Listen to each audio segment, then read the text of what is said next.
Hello everyone, hello dear student, आप सभी का स्वागत है आज की क्लास में। और आज हम बात करने वाले हैं प्राइस इफेक्ट, इनकम इफेक्ट और सब्स्टिट्यूशन इफेक्ट, यानी कि कीमत प्रभाव, आय प्रभाव और प्रतिस्थापन प्रभाव को कैसे वर्गीकृत किया जाता है, क्लासिफाई किया जाता है। अगर आप किसी भी स्टेट के पीजीटी एग्जाम की तैयारी कर रहे हैं, नेट जेआरएफ की तैयारी कर रहे हैं, बीपीएससी टीआरई 3 यानी कि 11th और 12th क्लास के लिए, बीपीएससी टीआरई 4 के लिए तैयारी कर रहे हैं, अगर आप किसी भी एग्जाम की तैयारी कर रहे हैं जनरली जिसमें कि इकोनॉमिक्स का माइक्रो लेवल अच्छी तरह से पूछा जाता है, तो ये क्लास बहुत बेनिफिशियल रहेगी आप लोगों के लिए। मैं जल्दी से आपको ये समझा देता हूं कि किस तरह से क्लासिफाई किया जाता है। मेरी बात को ध्यान से समझिएगा सबसे पहले कि सर, जब किसी वस्तु की कीमत बदलती है, कोई भी प्रोडक्ट है उसकी कीमत में परिवर्तन आता है, तो उसके कारण उसकी डिमांड में भी परिवर्तन आता है। ये बात हम सभी जानते हैं। लेकिन जब कीमत घटती या बढ़ती है तो याद रखो उसके दो तरह के प्रभाव होते हैं सर। एक उसको आय प्रभाव कहते हैं और दूसरे को प्रतिस्थापन प्रभाव कहते हैं।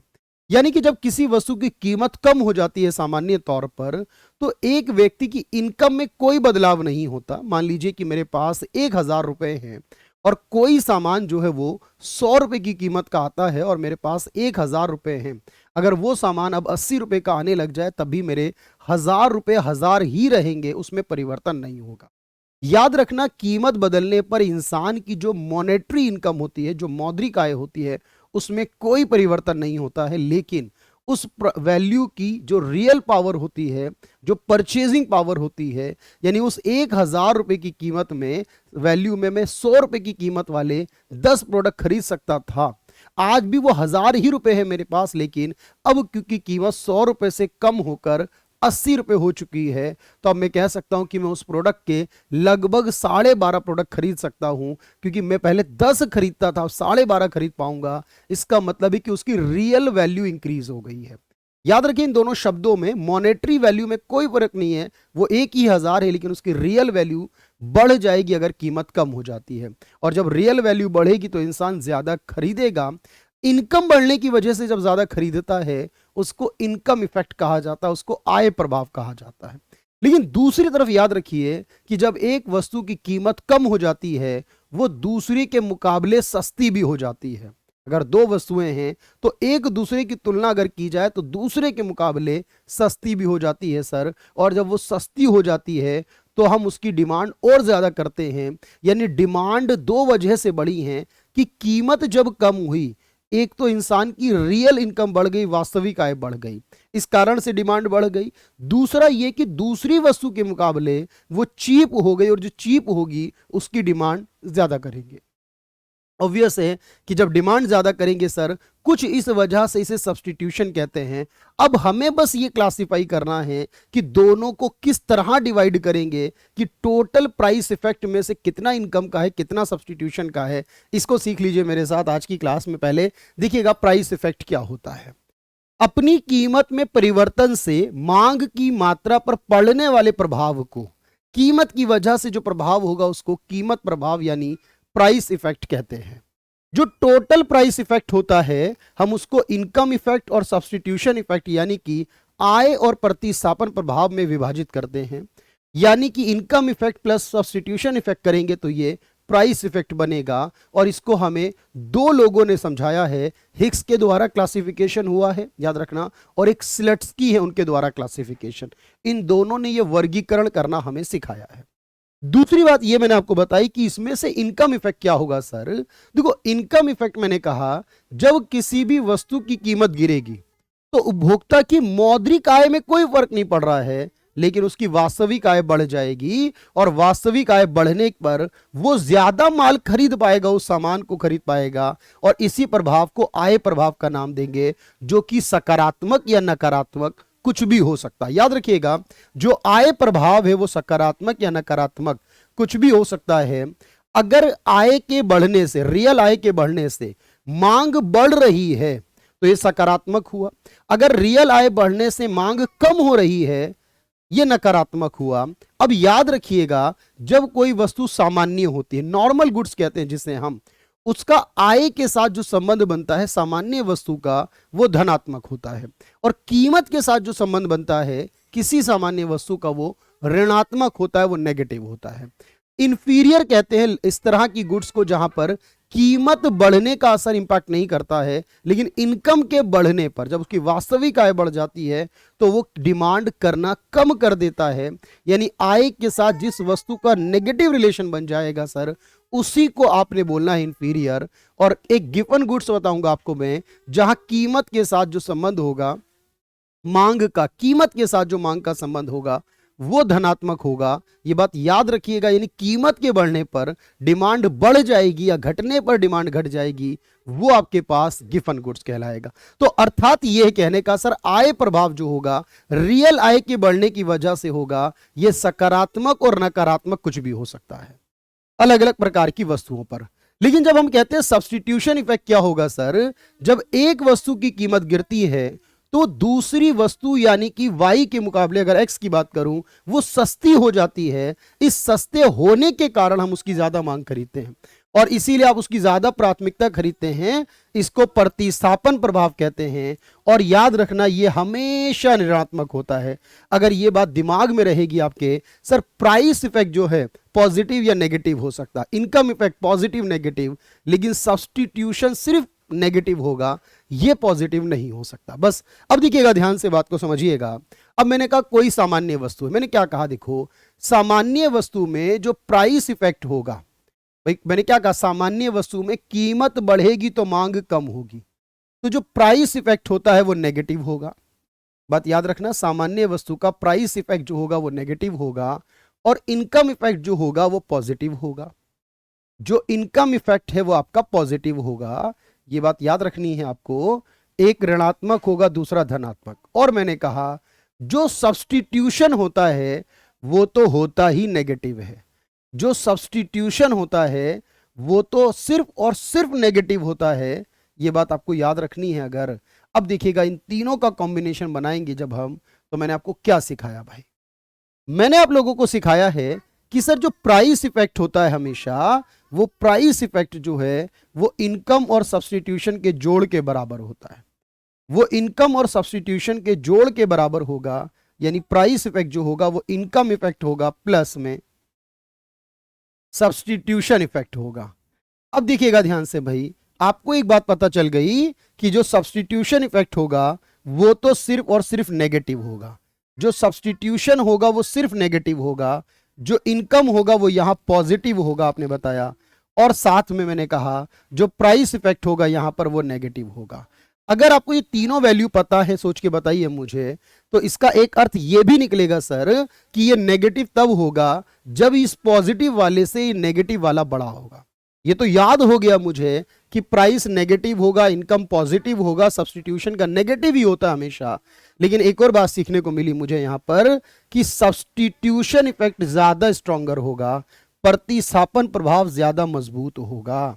Substitution effect is more stronger या हाई स्ट्रॉन्गर होगा, अधिक मजबूत होगा आय प्रभाव के मुकाबले, तभी तो इस वैल्यू को नेगेटिव बनाया जा सकेगा।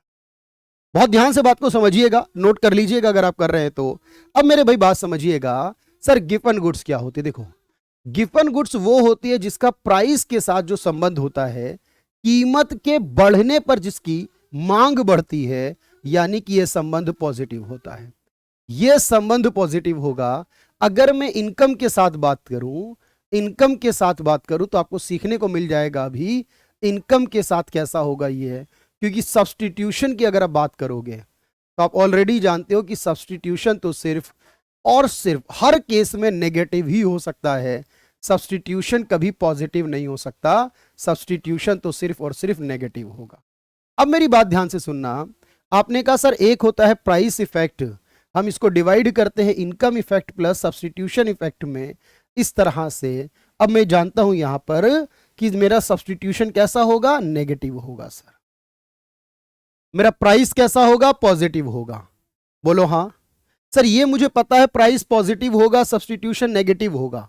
देखो गिवन वस्तु का कोई एक एग्जाम्पल नहीं है, वैसे मैं आपको बता दूं, कई बार हम सोचते हैं कि इसके एग्जाम्पल क्या होंगे सर। देखो हर वो चीज जिसका एक व्यक्ति है जिनका नाम था गिफन, रॉबर्ट गिफन, उन्होंने अनाउंस किया था, एनालिसिस किया था कि इंग्लैंड के अंदर क्या हो रहा था कि अचानक से महंगाई बढ़ रही थी। और इंग्लैंड में जब महंगाई बढ़ रही थी, यहाँ का जो गरीब वर्ग था वो ब्रेड खाता था और जो अमीर वर्ग था वो मीट खाता था, एक ब्रेड खाता था और एक वर्ग मीट खाता था, और अचानक से ब्रेड भी महंगा होने लगा और फ्रूट्स भी महंगे और मीट भी महंगा होने लगा। तो हुआ ये कि एक समय के बाद जब गरीब इंसान था वो ब्रेड की डिमांड कम कर रहा था लगातार क्योंकि महंगा हो रहा था, जो अमीर इंसान था वो मीट की डिमांड कम कर रहा था क्योंकि मीट महंगा हो रहा था।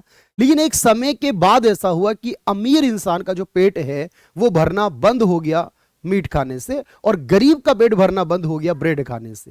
लेकिन अब गरीब के पास कोई रास्ता नहीं है कहीं जाने का, अमीर के पास रास्ता है, तो अमीर ने क्या करा, मीट का थोड़ा खरीदने के बाद थोड़ा ब्रेड खरीदने लगा। देखो ब्रेड महंगा हो चुका है पहले से, लेकिन फिर भी मीट के मुकाबले सस्ता है, इसलिए अमीर इंसान ने जब मीट खरीदना छोड़कर ब्रेड खरीदना शुरू कर दिया तो ब्रेड महंगा था फिर भी डिमांड बढ़ गई। इसी को एनालिसिस करके बताया रॉबर्ट गिफन ने की है, गिफन वस्तु कहलाती है जहां कीमत बढ़ जाए साथ में मांग बढ़ जाए।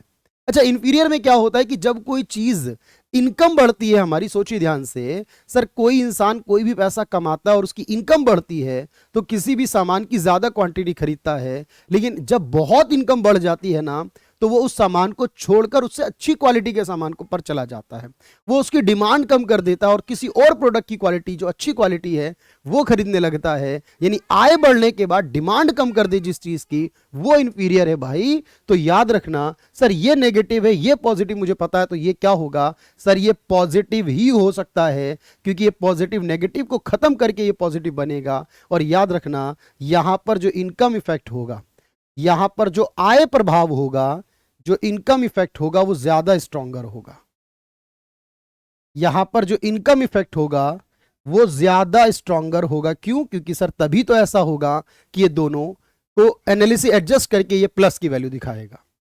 अच्छा, अब एक बात समझना, निष्कृत में क्या होता है सर, जो प्राइस इफेक्ट होता है, जो प्राइस इफेक्ट होता है मेरे दोस्त, वो आपको पता है कैसा होगा निष्कृत के अंदर, और उसके बाद आपने कहा एक इनकम इफेक्ट।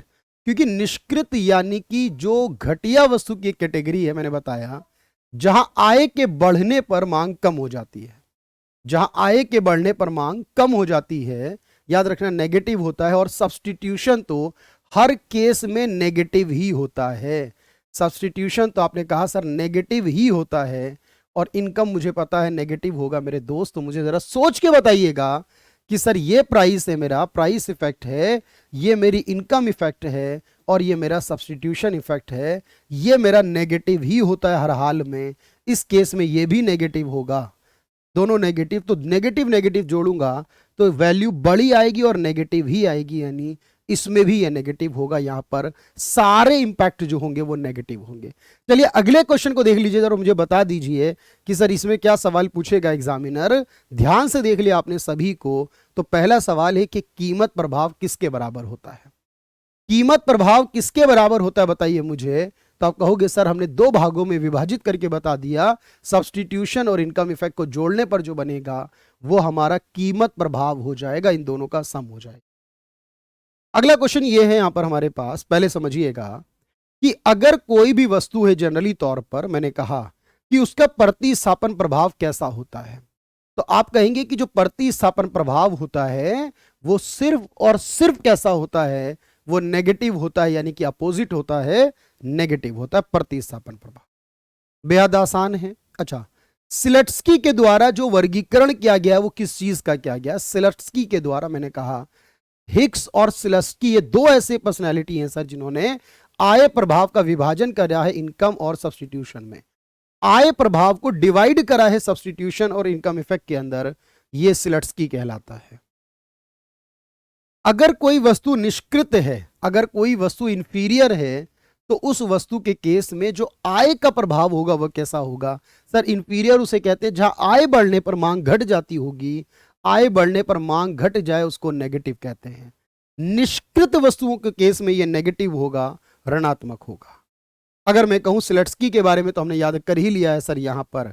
अच्छा, अगर मैं कहूं कि बताओ किस वस्तु के मामले में आय प्रभाव ऋणात्मक होता है, किस वस्तु के मामले में आय प्रभाव ऋणात्मक होता है, तो आय प्रभाव जो होता है वो ऋणात्मक होता है इंफीरियर के केस में। याद रखना आय प्रभाव जो है वो इंफीरियर के केस में ऋणात्मक होता है। अगर मैं पूछूं कि सामान्य वस्तु के केस में क्या होगा, सामान्य या लग्जरी गुड्स के केस में क्या होगा? देखो लग्जरी को यहां एक्सप्लेन की जरूरत नहीं थी मुझे, मैं बता दूं फिर भी, जो इनकम के बढ़ने पर डिमांड बढ़ जाती हो, जहां कीमत के बढ़ने पर भी डिमांड बढ़ती हो, यानी आय के साथ भी और इनकम के साथ भी धनात्मक संबंध होते हो जिसके, सर उसी को बोला जाता है लग्जरी गुड्स। जो महंगी चीजें होती हैं, जो दिखावे की चीजें, प्रतिष्ठा की चीजें हैं, वो लग्जरी गुड्स कहलाती है मेरी। तो मेरे दोस्त याद रखिएगा, सामान्य वस्तु के केस में तो इनकम के साथ जो पॉजिटिव रिलेशन बनता है, इनकम के साथ पॉजिटिव होगा। लेकिन अब सवाल जो आता है वो देखो बड़े प्यार से समझिएगा मेरे भाई, और ये समझ लिया अगर आपने, तो भाई मैं आपको बता दूं कि आप किसी भी तरह की अगर तैयारी कर रहे हो ना, तो मेरे साथ आप उस तैयारी में जुड़ सकते हो। याद रखना, मेरे साथ आपको अगर तैयारी में जुड़ना है, अगर आप किसी भी स्टेट के पीजीटी एग्जाम की तैयारी कर रहे हो भाई, तो आप मेरे साथ उसमें जुड़ सकते हैं भाई। यहां पर याद रखें, उसके लिए करना क्या है आपको, मैं आपको बताता हूं। देखो भाई, यहां पर एक सीधा सा सिंपल सा कोर्स आपको परचेज करना है, जिसके लिए आप जाएंगे कैरियरविल ऐप पर, वहां जाकर डाउनलोड करेंगे उस ऐप को, अपना रजिस्ट्रेशन करेंगे, और उस रजिस्ट्रेशन को करने के बाद आप इस बैच में इंक्लूड हो सकते हैं मेरे साथ। ये है आपका इकोनॉमिक्स स्पेशल बैच, जिसकी शुरुआत में कर चुका हूं, लेकिन 4 महीने क्लासेस चलेंगी, 1 साल की पूरी वैलिडिटी में आपको दूंगा। 5 मार्च से क्लासेस स्टार्ट की है अभी, और इसमें आपके पास कंप्लीट क्लासेस के अलावा प्रैक्टिस भी होगी, वीओडी भी होगा, लाइव भी क्लासेस होंगी सारी, और उसके अलावा आप हर एक एग्जाम की तैयारी कर सकते हैं जस्ट 799 की फी में, जो कि आपको मिलेगी www.careerwheel.com पर जाकर। वहां पर आप अपना मोबाइल नंबर डालेंगे, सिलेक्ट करेंगे इकोनॉमी स्पेशल 05 को, CW20 कोड इस्तेमाल करेंगे, और 799 में इकोनॉमिक्स का हर एक कॉन्सेप्ट सीखेंगे आप मेरे साथ अगले 4 महीनों तक इस बैच के अंदर। तो चलिए भाई, ये बात हो गई यहां पर। अब बात हम ये कर लेते हैं सर कि इस सवाल का जवाब क्या होगा इंफीरियर के केस में। यहां पर हीन पदार्थ किसे कहते हैं सर? हीन पदार्थ कहते हैं इंफीरियर को। और याद रखना भाई, इंफीरियर के केस में मैंने कहा क्या, देखो ध्यान से, बड़े प्यार से समझना भाई, सब्सटीट्यूशन इफेक्ट इज पॉजिटिव। अब आप मुझे बताइए, क्या ये मुमकिन है सब्सटीट्यूशन पॉजिटिव होगा? सर ये पॉसिबल ही नहीं सब्सटीट्यूशन पॉजिटिव होगा। Income and substitution both are positive. Sir आपने कहा सब्सटीट्यूशन तो पॉजिटिव होता ही नहीं है, बात खत्म हो जाती है। सब्सटीट्यूशन नेगेटिव होगा, ये बात सही है, लेकिन इंफीरियर के केस में मैंने बताया था कि इनकम और सब्सटीट्यूशन दोनों, क्योंकि सब्सटीट्यूशन हर केस में नेगेटिव होता है और इंफीरियर में आय बढ़ने पर मांग कम हो जाती है, तो इसका मतलब यहां का इनकम इफेक्ट भी नेगेटिव होता है। इस तरह का सवाल पूछेगा एग्जामिनर, कोई गलती तो नहीं है ना भाई आपकी? चलिए अगला सवाल बताइए। अगर कोई गिफन वस्तु है तो मुझे बताइए क्या होगा सर? गिफन वस्तु में मैंने क्या दिमाग बताया आपको? सब्सटीट्यूशन नेगेटिव होता है, इनकम के साथ पॉजिटिव होगा, तभी कीमत पॉजिटिव आएगी। याद है ना आपको, कीमत का पॉजिटिव आना जरूरी है, इस केस में धनात्मक संबंध होगा। तो सब्सटीट्यूशन पॉजिटिव होगा सर, ये मुमकिन नहीं है, 2 नंबर नहीं हो सकता। यहां 2 नंबर है, ये गलत है, यहां 2 नंबर है, ये गलत है, यहां पर अभी रुक जाते हैं। अच्छा, जो साइन ऑफ इनकम इफेक्ट जो होगा, देखो सब्सटीट्यूशन नेगेटिव होगा, ये बात ठीक है, चलिए ये बात मान ली हमने। इनकम इफेक्ट नेगेटिव होगा, तो आपने कहा सर नहीं, इनकम इफेक्ट इंफीरियर में नेगेटिव होता है, इसलिए 3 नंबर नहीं होगा। और जब 3 नंबर नहीं है तो ये भी नहीं हो सकता, ये 1 और 4 होने वाला है। देख लो ध्यान से कि इनकम इफेक्ट मैंने बताया पॉजिटिव होगा, सब्सटीट्यूशन हमेशा नेगेटिव होगा, तो गिवन गुड्स में प्राइस का इफेक्ट पॉजिटिव आएगा। इस क्वेश्चन को देख के बताइए मुझे, गिफन वस्तु के संदर्भ में क्या होगा? देखो मैंने कहा अगर कोई भी वस्तु गिफन होगी, अगर गिफन होगी, तो देखो आय का और मूल्य यानी आय का प्रभाव धनात्मक होगा। बिल्कुल याद रखो, ये दोनों पॉजिटिव होंगे, और सब्सटीट्यूशन नेगेटिव होगा। सब्सटीट्यूशन नेगेटिव होगा और कीमत और आय प्रभाव धनात्मक होंगे। ये बात फिर से प्रूफ हो गई। देखो आय प्रभाव, कीमत और मूल्य प्रभाव सभी ऋणात्मक नहीं हो सकते, सभी ऋणात्मक होते हैं इंफीरियर के केस में। सवाल गिफन का है। प्रतिस्थापन और ये सभी धनात्मक, प्रतिस्थापन धनात्मक हो नहीं सकता, प्रतिस्थापन कभी धनात्मक नहीं होता, प्रतिस्थापन धनात्मक कभी नहीं होता भाई, प्रतिस्थापन कभी धनात्मक नहीं होता, ये सिर्फ ऋणात्मक होता है।